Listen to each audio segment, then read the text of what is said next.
for English subtitle, push the subtitle button.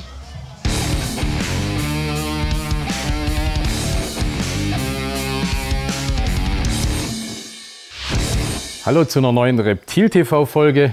Mein Intro-Tierchen für euch. Endlich mal wieder ein Königspython. Ne? Wir wissen ja, dass wir hier wirklich tausende Ballpython-Lovers in der Community haben, so wie ich auch. Den habe ich euch schon mal gezeigt. Das ist läuft unter Kente-Ball zum Teil. Ne? Der Noah in Afrika hatte mal einen, den hat er Kente-Ball genannt. Wir haben einen VIP-Ball genannt, weil als wir das Tier gekriegt haben aus Afrika, da stand auf dem Beutel VIP drauf und dann haben wir das so übernommen.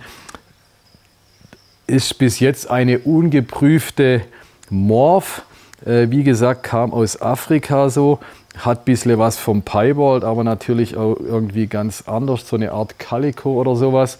Glaube ich im Moment noch so die seltenste Morph bei den Königspythons, natürlich auch die seltenste, weil sie bis jetzt nicht gezüchtet wurde, deswegen ist sie selten.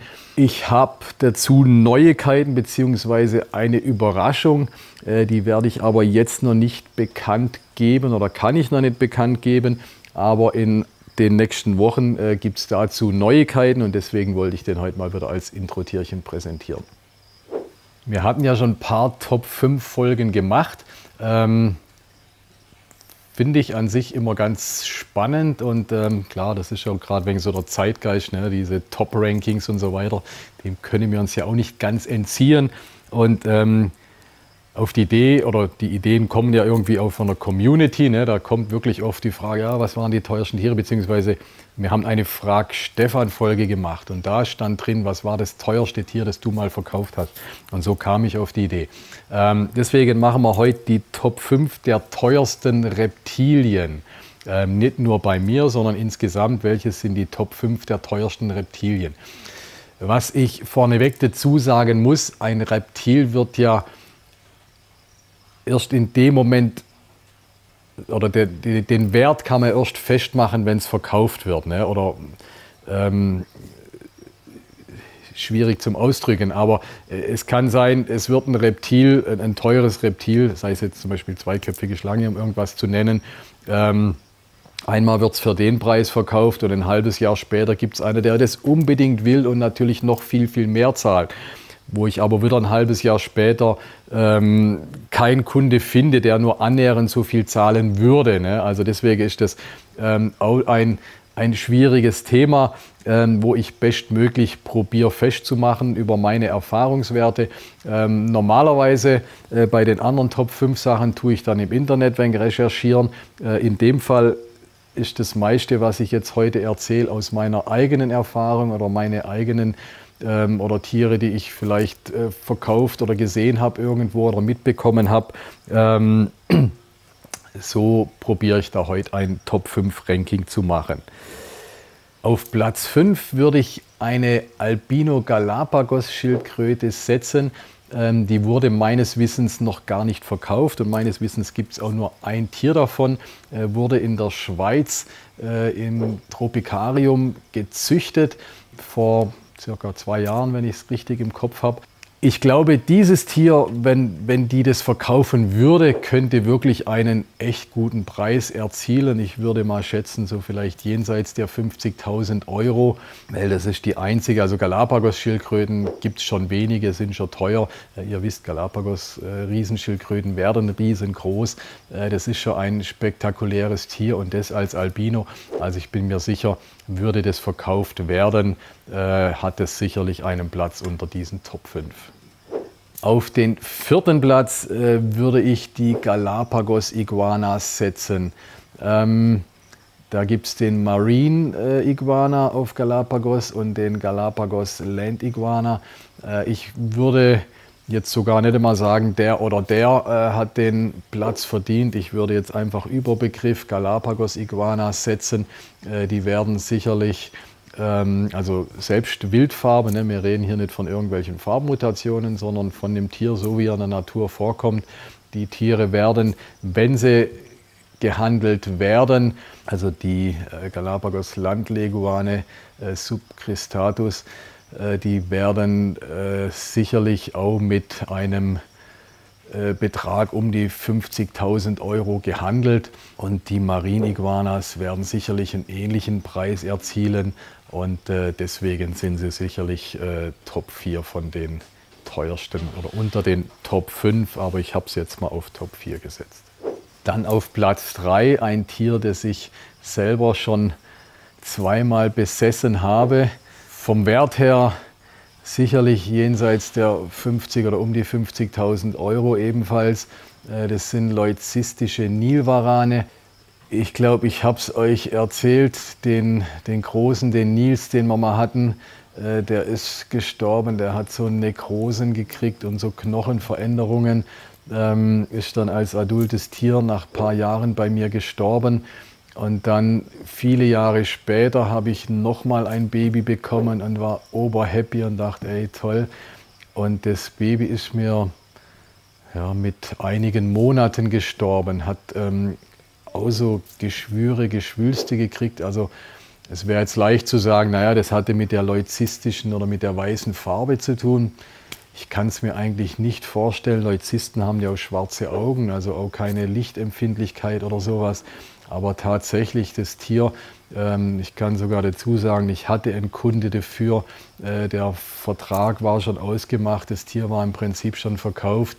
Und dann kommt mein Mitarbeiter hier, der Sven, zu mir und sagt, du Stefan, guck mal, was ist denn bei dem?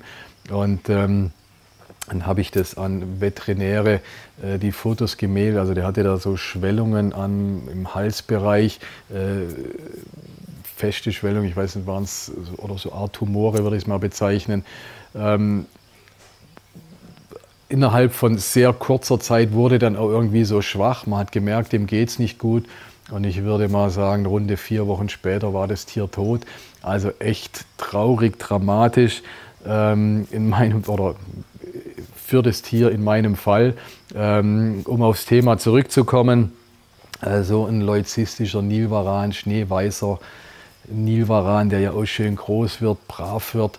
Also die sind sicherlich einiges wert. Deswegen wertmäßig teuerste Reptilien würde ich die auf Platz 3 setzen. Zweiter Platz, da werden die meisten von euch schon drauf warten, würde ich mal die zweiköpfigen Schlangen generell stecken. Also ihr wisst, ich hatte mal die zweiköpfige Boa, die ich verkauft habe. Dann gab es mal einen zweiköpfigen Königspython, den ich vor vielen Jahren hatte. Interessanterweise vor einigen Monaten gab es mal wieder einen zweiköpfigen Königspython, der allerdings nicht bei mir gelandet ist. Generell würde ich sagen, sind so zweiköpfige Schlangen, wenn sie wirklich gut und gesund sind, öfters haben die mal ein bisschen Wirbelsäulenverkrümmungen oder die Köpfe sind nicht deutlich auseinander. Das sind natürlich Sachen, die auch eine Rolle spielen. Wie perfekt ist das Tier, also perfekt oder wie körperlich tadellos, makellos, fehlerfrei ist das Tier. Das spielt natürlich auch auf jeden Fall eine Rolle im Preis. Aber die werden dann schon recht hoch gehandelt, weil es halt auch eine Sensation ist, wo die ganze Welt drauf schaut. Und deswegen würde ich die auf Platz 2 setzen. Und dann kommen wir auch zum Platz 1.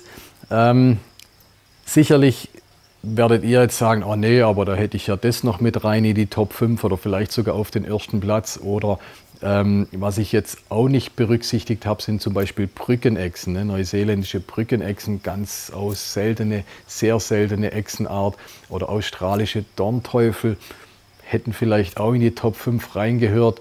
Wie gesagt, das, was ich jetzt angesprochen habe, sind Tiere, wo ich den Wert ungefähr beziffern könnte. Und eben dann gibt es Arten, wo ich gar nicht so richtig den Wert festmachen könnte, oder bei den Brückenechsen, wo ich mir denke, naja, man bekommt ja gar keine, ist ja meines Wissens so gut wie unmöglich, dass da Tiere verkauft werden. Deswegen spreche ich es gar nicht an. Wie gesagt, gerne mal unten rein posten, was ihr darüber denkt. Gerne Daumen hoch, Daumen runter, was ihr von meinem Ranking haltet. Bin ich echt gespannt auf eure Kommentare und ich hoffe, ihr seid gespannt auf die Nummer 1. Meiner Meinung nach so Nummer 1 der teuersten Reptilienart würde ich den Komodowaran setzen. Ne? Komodowaran, die größte Echse, die es auf diesem Planeten gibt.